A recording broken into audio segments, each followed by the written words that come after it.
Menerka nasib KIB usai PAN bertemu PDIP, lanjut atau bubar?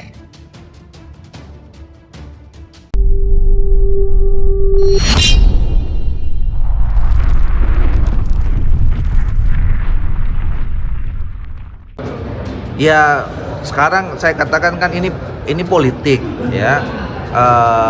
Situasinya masih sangat dinamis karena masih ada 11 bulan lagi kan kita pilpres gitu. Jadi kalau bicara tentang politik, bicara kemungkinan, semua kemungkinan masih bisa terjadi gitu ya. Jadi tapi ini jangan dipelintir loh. Ini kadang-kadang wah Golkar siap. Jadi kita kan sekarang ini sedang menjajaki mencari format yang terbaik ya, format yang terbaik buat kepentingan bangsa dan negara. Jadi semuanya masih kita kita rundingkan lah dengan semua elit dan pimpinan partai politik. Tapi memang kalau misalnya Pak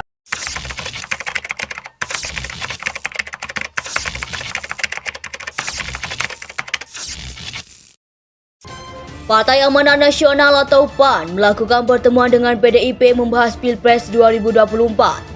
Akankah Koalisi Indonesia Bersatu atau KIB yang terdiri dari Golkar, P3 dan PAN bubar?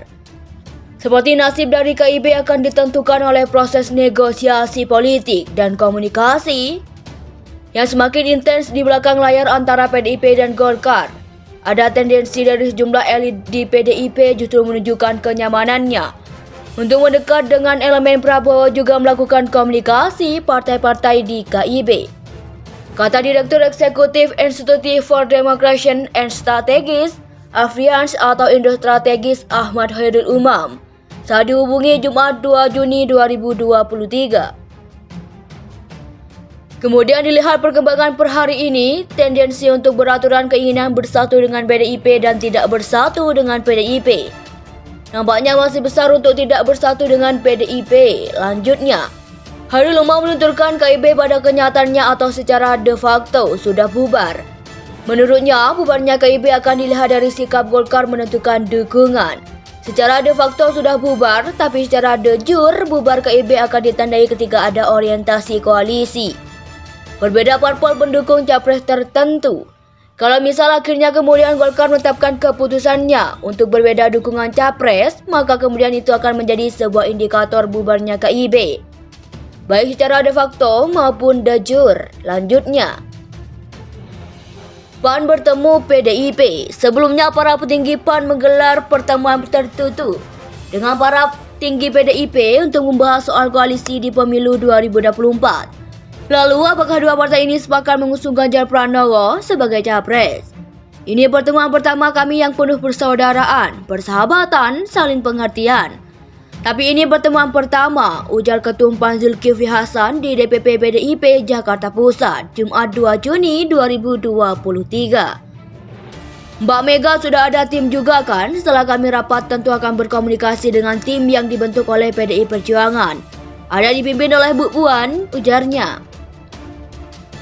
Pertemuan ini dihadiri oleh Ketua PDIP Megawati Soekarno Putri, Ketua DPP PDIP Puan Maharani, Sekjen PDIP Hasto Kristianto, serta para pengurus DPP PDIP lainnya.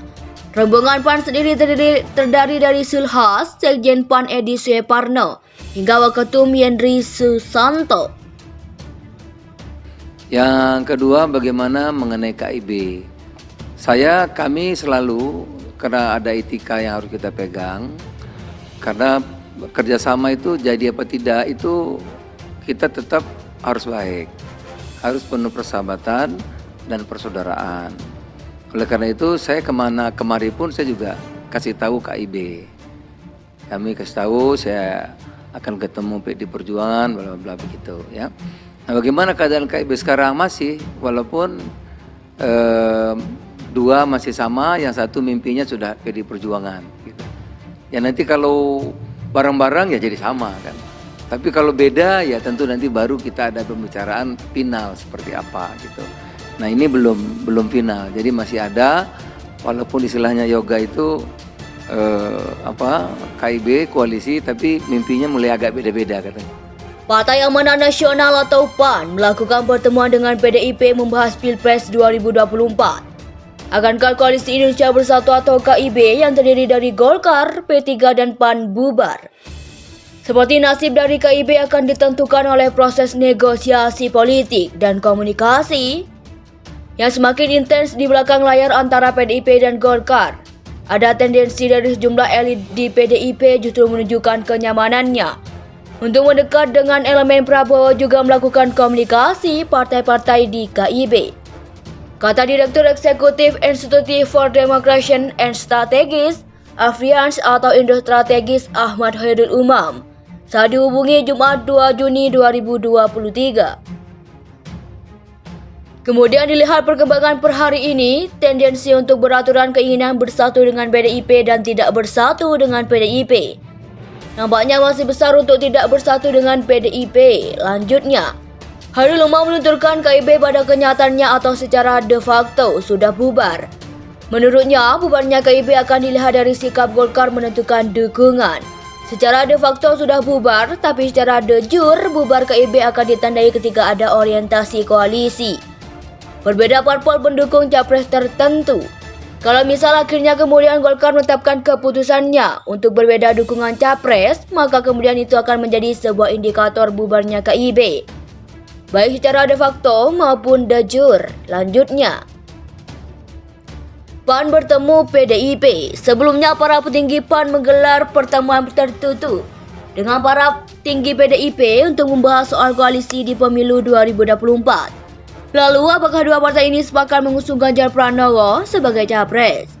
Ini pertemuan pertama kami yang penuh persaudaraan, persahabatan, saling pengertian. Tapi ini pertemuan pertama, ujar Ketum PAN Zulkifli Hasan di DPP PDIP Jakarta Pusat, Jumat 2 Juni 2023. Mbak Mega sudah ada tim juga kan? Setelah kami rapat tentu akan berkomunikasi dengan tim yang dibentuk oleh PDI Perjuangan. Ada dipimpin oleh Bu Puan, ujarnya. Pertemuan ini dihadiri oleh Ketua PDIP Megawati Soekarno Putri, Ketua DPP PDIP Puan Maharani, Sekjen PDIP Hasto Kristianto, serta para pengurus DPP PDIP lainnya. Rombongan PAN sendiri terdiri dari Sulhas, Sekjen PAN Edi Sueparno, hingga Waketum Yendri Susanto. Pak Erlangga sebagai cawapres gitu itu adalah bagian yang pernah dikaji sama Golkar menjadi salah satu opsi turun gitu Bang dari Belum. Jadi sampai sekarang ini kami masih konsisten dengan keputusan bahwa Pak Erlangga sebagai calon presiden. Kita belum mendiskusikan apapun selain dari keputusan itu. Apalagi kemarin kan Bang, temuan survei indikator ternyata mayoritas pemilih Golkar memilih Pak Anies itu Bang. Itu Golkar sendiri lihatnya gimana? Ya kalau hasil survei ini kan sebetulnya sebuah fenomena yang kita tidak bisa menempatkannya sebagai kesimpulan akhir, ya. Karena pertama, survei setiap 3 bulan sekali dilakukan oleh seratusan lembaga survei, dan masing-masing setiap lembaga survei itu bisa beda-beda. Jadi bisa hari ini misalnya tadi yang disebut konstituen PAN memilih capres tertentu, besok juga bersama segala macam, dan dari berbagai hasil survei itu kan sebetulnya masih banyak yang masyarakat masuk